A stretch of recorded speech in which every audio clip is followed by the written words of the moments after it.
CBSLosAngeles.com. Mayor Villaraigosa asks residents to stay indoors, brace for more winds. Mayor Antonio Villaraigosa said Thursday it will take days to clean up after what he called a once-in-a-generation wind event, and he urged residents to stay indoors and brace for another night of strong winds.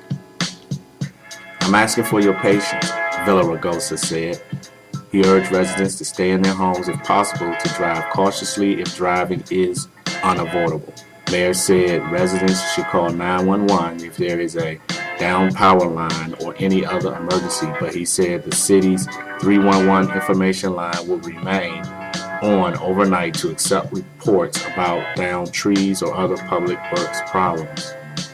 Hours of forceful, sustained winds, overnight winds, with some gusts reaching 100 miles per hour in the northeast of Los Angeles, caused heavy damage across the city Wednesday and Thursday, including 25 structured fires.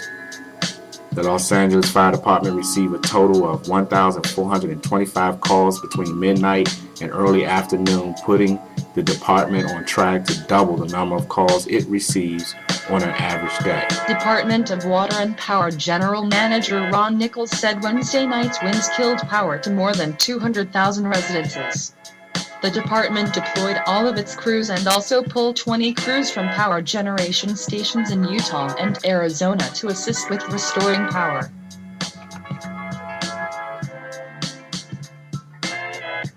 Villaraigosa said the Santa Ana winds are a very dynamic event that is still unfolding.